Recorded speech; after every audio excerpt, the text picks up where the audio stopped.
started planning this in 2019, a small group of us, with Cal Patterson as our leader, Mike Delac as our mentor, and the Living Wish Foundation as our inspiring recipient.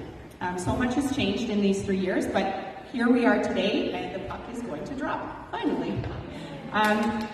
So this tournament, a little history, was previously known as the Jennifer Widber Memorial Hockey Tournament. That was held in Honeywood every April. Jennifer Widber was a young mom, wife, and hockey player who unfortunately died in December of 2007 of breast cancer. And her teammates, I think one of them is here maybe, her teammates and friends organized this tournament 4 months, and it was held for the first time in April of 2008. And over 12 years, they managed to raise over $1 million from the tournament. Amazing.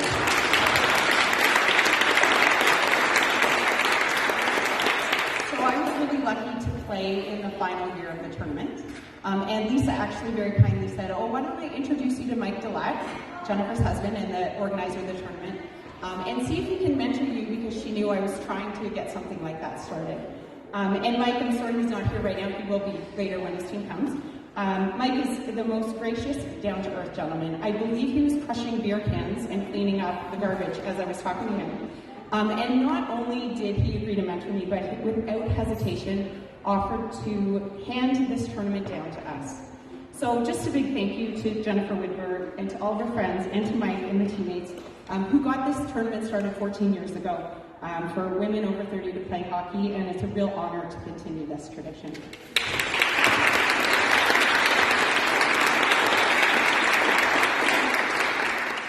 So the Living Wish Foundation is a not-for-profit national charity that I co-founded in 2018 with my two lovely colleagues, Lisa and Nancy.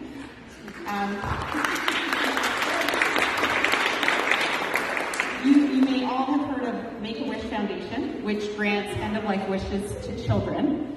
But you might be surprised to know that nothing like that existed for adults in our country. And so we set about to get that started. It came on the heels of all of our work that we do in the region in palliative care. And we really bring a lot of passion to our work, and we thought our work would be filled with meaningful conversations about end of life and values and what brings joy to people. And interestingly, we found a lot of times the focus is on the logistics of illness. So it's like getting to appointments and adjusting medications, and families are busy getting visitors to come and doing power of attorney, lawyer papers. So nobody actually has a role of prioritizing the patient's goals and wishes and values that bring meaning to their final year of life. So our goal was to change this, and our vision was to allow everyone the joy of one last wish.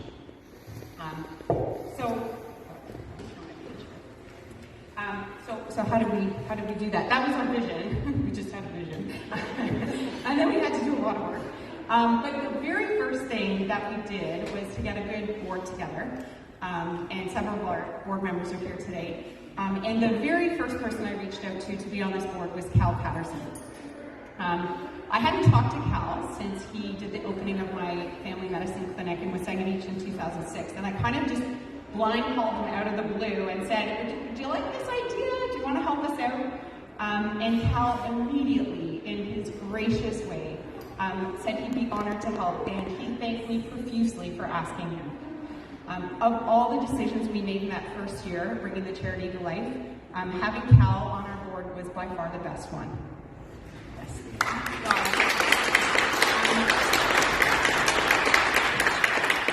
Working with Cal on the board of the Living Wish Foundation highlighted his many strengths. He had a quiet, calm demeanor, but when he spoke, his words had impact. Several times we would loudly banter back and forth about an issue around the board table, and then when the first pause long enough for Cal to intervene would come, he would very quietly point out the exact solution we had been looking for the past 10 minutes. His list of contacts was extensive and impressive, and it seemed whatever we were trying to accomplish, Cal would have a connection or usually a cousin who would make it happen for us. Yeah. We would joke that we wanted to come to his Thanksgiving dinners because we thought the whole county was probably going to be there. Cal helped us connect with local MPs and as we attempted to be on charity. promoted us to Lions clubs and local leaders. And he helped promote and help us with the wish granting. And one day, out of the blue, he arrived at our board meeting with an announcement that he'd arranged for us to have our very own transport vehicle, courtesy of the County of Simcoe. So it's sitting outside. This is our ambulance, which we named that day Callie, as a thanks to Callie. And perhaps our most memorable day with Cal was one of our earliest wishes. It was the day we took a lady from hospice so she could dip her toes in the shores of Wasaga Beach one last time. We bumbled through all the logistics and we thought we were good to go. And then, of course, the day before we realized that getting a parking spot in Wasaga Beach on a July weekend was not actually that easy to do. So we did what we did every time we had a problem. We just called Cal and said, "Oh my gosh, Cal, we need your help."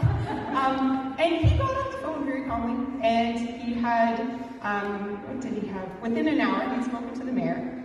He secured a wheelchair ramp that went directly down to the water.